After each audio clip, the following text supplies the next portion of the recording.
Iniciamos sección de A Contracorriente y atención porque hoy tenemos a un invitado muy especial. Él sí que sabe lo que es ir a contracorriente y enfrentarse a todo el poder del Estado. Si les digo su nombre, Alejo Moreno, puede que les suene o puede que no. Si les hablo del que es su próximo proyecto, un documental llamado Yo Acuso, puede que hayan oído hablar de él o puede que no. Ya les avanzo que versa sobre los abusos de los servicios sociales y el fallido sistema de protección del menor que opera en las distintas comunidades autónomas. Pero si les digo que es el director de Hechos Probados, el documental sobre cómo Hacienda destroza literalmente a ciudadanos anónimos y no tan anónimos, haciendo un abuso de poder en toda regla, seguro que sí saben de qué les hablo. Yo voy a dejarme la piel porque esta agencia tributaria deje de existir. Y la brutalidad con que actúa esta agencia tributaria no va a seguir. Pero no les hemos contado quién es el número uno, quién es el deudor número uno de España. Se llama Agapito, sí, a mí tampoco me suena. Inició una batalla jurídica con Hacienda que duró 25 años y que ha sido su ruina. Lo que han cometido conmigo ha sido una arbitrariedad, es una barbaridad. Si quiere que su interpretación prevalezca sobre la de la agencia tributaria, tiene que lucharla en un campo de batalla muy desigual. Todo tipo de poder autoritario termina siendo arbitrario. Pasa una cosa atroz. Y muchas de las medidas que aplican para luchar contra el fraude lo hacen en contra de los derechos constitucionales de los ciudadanos. Los inspectores tienen retribuciones variables por las actas que levantan. Cuanto más deuda haces que tengan los contribuyentes, con razón o sin ella, más vas a cobrar como retribución variable. Eso es un hecho, ha sido objetivo. Imagínase usted un juez que cobrara en función de las sumas que determinara a pagar en sus sentencias. Yo no me fiaría de ese juez. La agencia tributaria ha puesto una denuncia en la Fiscalía de Madrid al jugador del Bayern de Múnich, Xabi Alonso. El titular era, la Fiscalía pide 5 años de prisión para Xabi Alonso y Gonzalo. Imagínate tu madre, ¿no? O tu padre o tus hijos cuando leen eso. La maquinaria del Estado, la administración, es un ente que es implacable. Entender o asumir como ciudadano que tu agencia tributaria lo único que le interesa es cobrar, no llevar razón. Que al fiscal lo único que le interesa es acusarte, que después pierde y no tiene ninguna responsabilidad. Que el abogado del Estado lo único que le interesa es defender a una agencia tributaria que no lleva razón. Todo eso, ¡paf!, te viene de golpe y dices, ¿dónde estoy? Contra todo esto puedo luchar. Palo y zanahoria. Eso es lo que ofrece el gobierno. Pues este es el tráiler de un documental que fue todo un éxito y que si no han visto les recomiendo encarecidamente que lo hagan. Escuchaban al final, por cierto, una voz que tal vez les suene. Es la de Cristóbal Montoro, exministro de Hacienda e imputado esta misma semana por crear una red de influencias para beneficiar a empresas gasistas. Alejo Moreno, muy buenos días. Muy buenos días, encantado de estar aquí. Bueno, te habíamos citado para hablar de tus nuevos proyectos y enseguida lo haremos, pero la actualidad manda y tenemos a un exministro imputado que fue precisamente el mismo que publicó esa lista de morosos en la que el número uno era el protagonista de tu documental, de Agapito García Sánchez, al que Montoro, Hacienda y en definitiva el Estado le hizo la vida imposible, ¿no? Sí, efectivamente, y está bien que lo menciones, que lo recuerdes, empieces por ahí, porque evidentemente ahora mismo a título informativo lo que está en la palestra, y es lógico, es todo el asunto de equipo económico, porque bueno, primero porque es noticia, segundo porque es escandaloso y tercero porque es fácil de explicar. Pero a mí no se me puede olvidar que Cristóbal Montoro también es el mismo que efectivamente creó esta lista de morosos, que desde mi punto de vista y de creo que casi cualquier jurista con el que puedas hablar es claramente inconstitucional y que sigue vigente, hay que recordarlo, ¿no? Aparte, fue la persona que incrementó sustancialmente la agresividad en el sistema recaudatorio español y también hizo uso y abuso de la palabra fraude, ¿no?, permanentemente, como método de relato, digamos, ¿no?, en aquel momento en el que España estaba sumida en la crisis, justificativo para, bueno, pues para masacrar contribuyentes. Entonces, bien porque salga esto a la luz. Gente como Javier Chicote estaba esperándolo desde hace tiempo, ¿no? Me refiero al jefe. Sí, al que le hicieron la vida imposible porque le hicieron numerosas inspecciones y luego también, bueno, aquí todos sufrimos inspecciones, que Carlos Cuesta, el director adjunto de este grupo, desde que ha publicado su libro en mayo, creo que ya son 5 los requerimientos que ha tenido de la agencia tributaria, o sea que esas prácticas han seguido luego. Pues sí, efectivamente, lamentablemente es así. Entonces, bueno, por ese lado, como sabéis, ha tardado muchos años en levantarse el secreto sumario. Probablemente hay un motivo político que parece como obvio que haya sido ahora y no en otro momento, pero es igual. Lo importante también es que los delitos no queden impunes, ¿no? Totalmente, sí. Y además aquí siempre lo defendemos y aquí sí que nos creemos lo de caiga quien caiga, ¿no? Y esta es la mejor prueba de ello, que nos da igual que sea un ministro de derechas o de izquierdas. Si uno tiene que caer porque ha hecho las cosas mal, pues que caiga. Bueno, Hechos Probados, Alejo, fue el primer documental de una trilogía que siguió con el juego del fraude y que ahora se cierra con una entrega que también es parte de tus nuevos proyectos, que lleva por título una pregunta muy directa. ¿La mafia está dentro? Pues eso te pregunto yo a ti, Alejo, ¿la mafia está dentro? Pues vamos a intentar resolverlo. Efectivamente, estamos trabajando en ello y esa es la pregunta que planteamos. Es un documental más ensayístico, si quieres, porque hay una parte de reflexión del autor, por decirlo así, pero que se conduce a través de las experiencias de todos aquellos que han sufrido formas de extorsión o más propias de la mafia que de una institución pública. Y de eso se trata, de dar respuesta a esa pregunta, ¿no? Si se lanza la pregunta es porque hay motivos para preguntárselo, o sea, no es gratuito, ¿no? Eso es lo tremendo. Ahora ya las respuestas, pues, cuando salga el documental, pues tendréis la oportunidad de decidir vosotros si queda respondido afirmativamente o hay alguna duda razonable. Yo, por mi parte, estamos en ello, estamos grabando, estamos investigando sobre eso y desde luego que sí que pienso que hay dudas razonables. Desde luego en un comportamiento que se puede decir que es sistemático en muchas ocasiones y en otras, bueno, pues que son puntuales pero que se repiten gobierne quien gobierne, que es pues utilizar la agencia para lo que no está previsto, ¿no? Que es para persecuciones políticas, ideológicas y de ese tipo, ¿no? Y de otro tipo, vamos, económicas, en fin, es que estamos viéndolo. Hace nada publicado, ¿no? El debate publicó con todo este tema del mal llamado número 3 de Montoro, pero es que es así cada 2 por 3, o sea, este verano ya llevamos 2 o 3 noticias de espanto, ¿no? O sea, desde la resolución absolviendo a Ana Duato y su marido y tal, ahora esto de Montoro, pero hace muy poco, como digo, pues estábamos hablando del número 3 de la ministra, ¿no? Entonces, de María Jesús Montero, sí. Sí, eso es que es no parar. Sí, bueno, cuando es un no parar, si fuera un no parar de noticias de cualquier otra institución, de Correos, pues diríamos, joder, Correos es un sitio tremendo, ¿no? Claro, pero no sucede, ¿no? Entonces, claro, cuando es tan repetido, pues hombre. Claro, ¿qué testimonios, Alejo, contáis en este documental? ¿Con qué testimonios contáis? Y yo no sé si todavía, creo que estáis intentando recabar más, ¿no?, para cerrarlo, o ya lo tenéis cerrado. No lo tenemos, estamos muy abiertos a seguir recabando más. Hombre, hay nombres propios conocidos que tampoco te puedo confirmar aquí, pero vamos, estamos con gente también anónima que ha sufrido persecuciones que se puede decir, como dicen ahora los chavales, literal, ¿no? Documentadas, ¿no?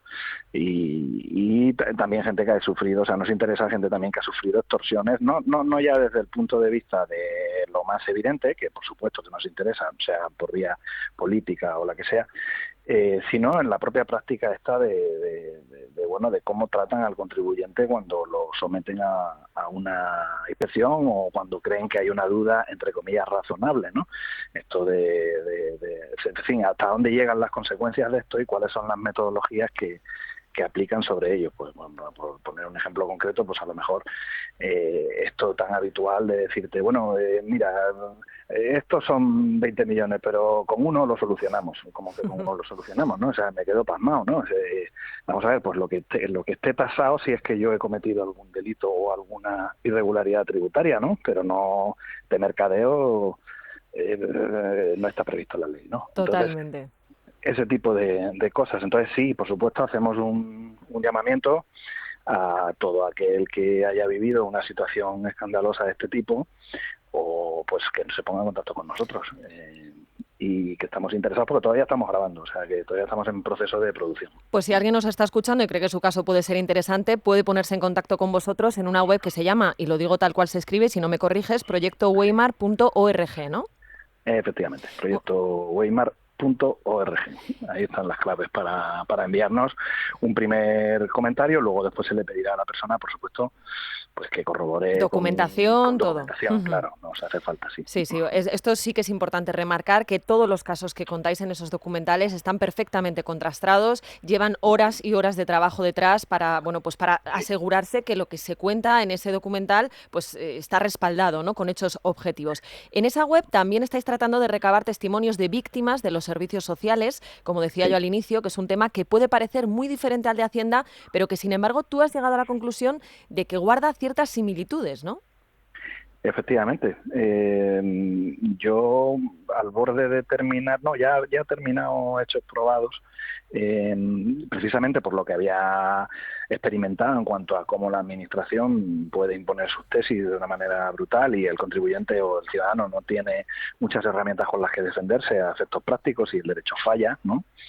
Me pregunté que cómo sería en cuestión de los menores, ¿no? Pero todo esto pensándolo desde el punto de vista de los centros de menores, si te digo la verdad, más al principio. Pero el tema es que empecé a leer sobre el asunto, di con un libro fundamental que se llama El desmadre de los servicios sociales, y leyéndolo me di cuenta que el modus operandi era muy parecido al de la agencia tributaria, solo que en este caso estábamos hablando de menores y de que las víctimas, en términos generales, no siempre, son personas que no tienen recursos para defenderse, incluso muchas veces no saben que tienen derecho a defenderse, ¿no? Entonces entran en una vorágine de la que es muy difícil salir.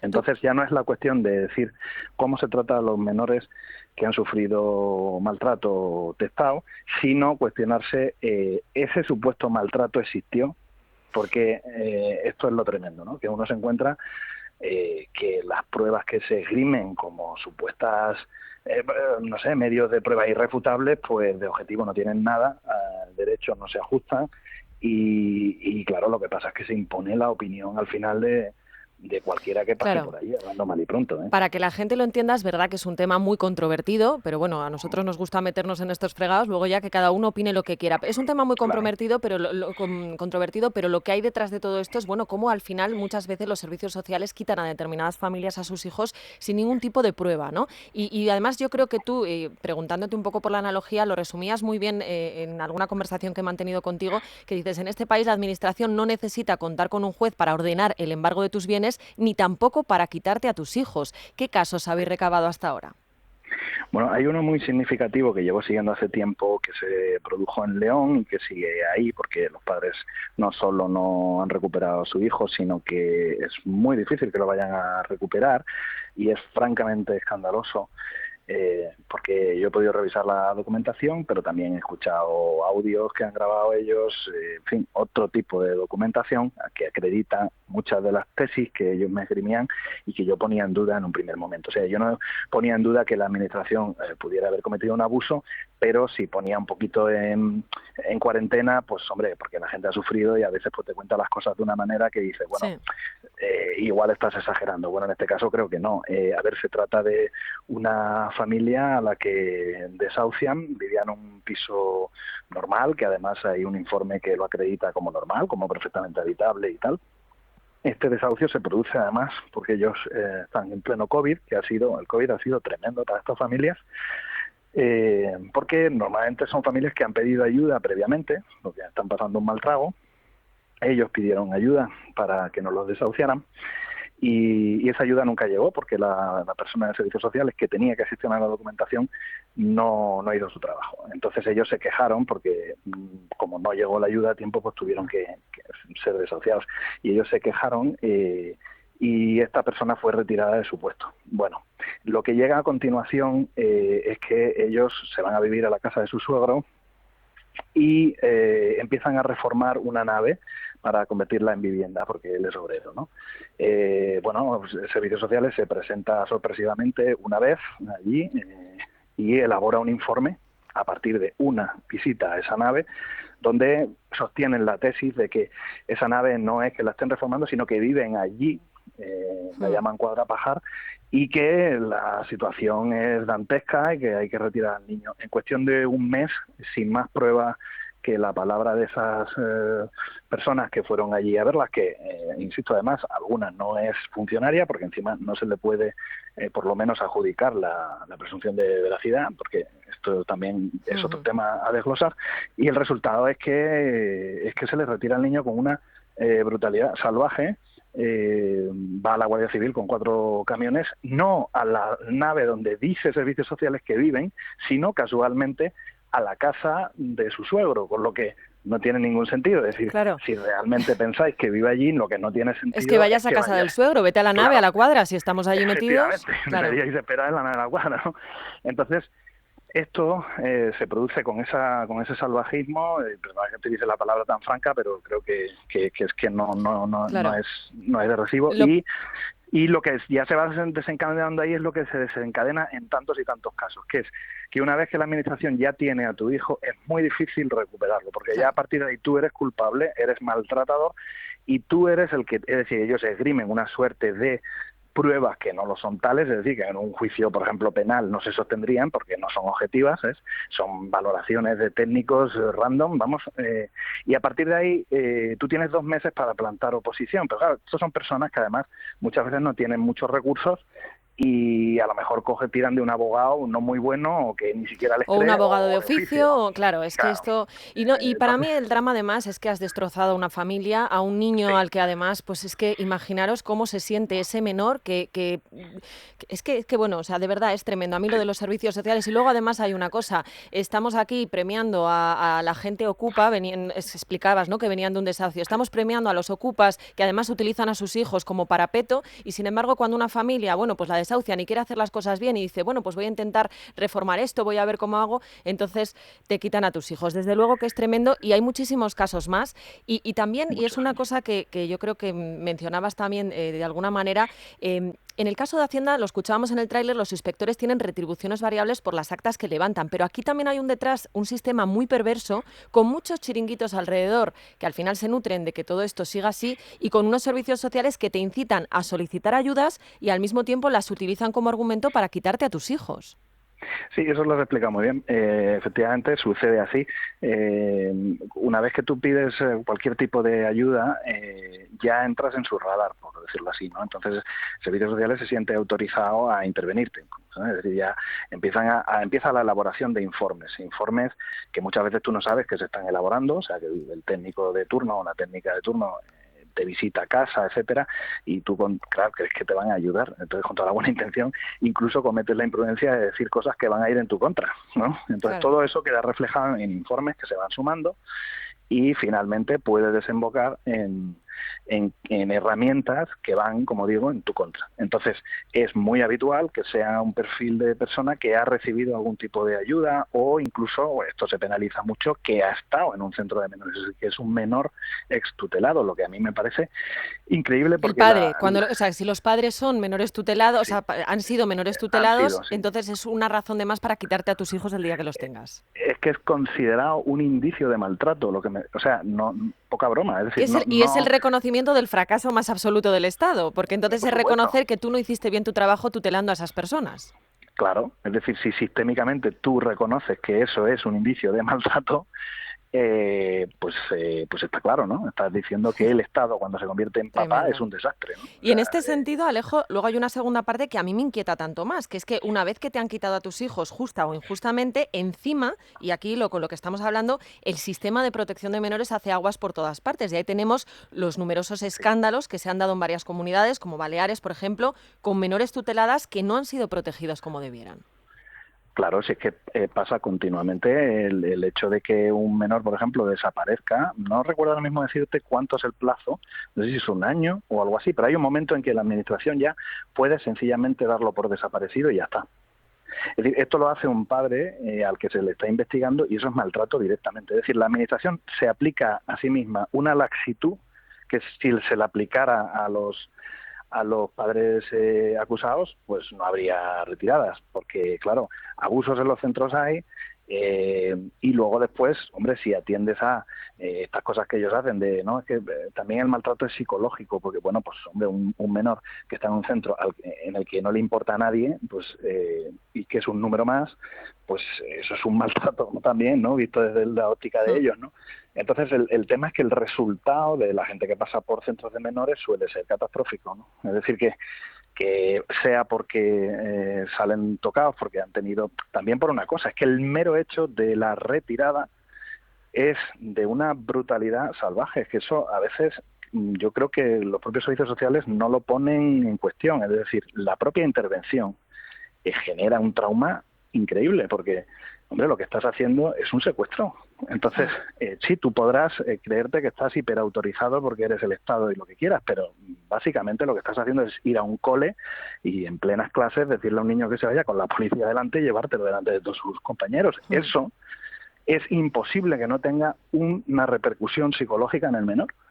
Es decir, eso tiene que ser en cuestiones muy testadas, no de cualquier forma. Y el tema es que a mí me llegan muchos expedientes donde tú puedes, si quieres, si te pones puntiagudo, pues empiezas a valorar a la persona, ¿no? Que esto es una tentación que hacemos todos, ¿no? Pues es que la madre es tal, el padre es cual. Bueno, perfecto, como nos miren con lupa a todos, estamos jodidos, ¿no? Todos los que somos padres, porque claro, siempre puedes decir algo. El problema es a quién se le pone la lupa y a quién no, ¿no? Ya. Entonces eso es otro melón, ¿no? Porque totalmente. servicios sociales va donde puede prosperar. Pero claro, ¿eso qué quiere decir? ¿Que en los barrios de clase alta no hay maltrato? Hombre, eso no hay quien se lo crea. Lo que pasa es que vas y acudes donde sabes que no va a haber resistencia. Pues Alejo Moreno, cineasta, director de la trilogía que se inició con Hechos Probados y de este nuevo documental llamado Yo acuso sobre los servicios sociales, que habrá que ver porque promete ser controvertido pero muy interesante. Muchísimas gracias por atendernos y, como digo, estaremos muy atentos a su estreno. Muchas gracias a vosotros por el interés siempre en mi trabajo, que se agradece mucho.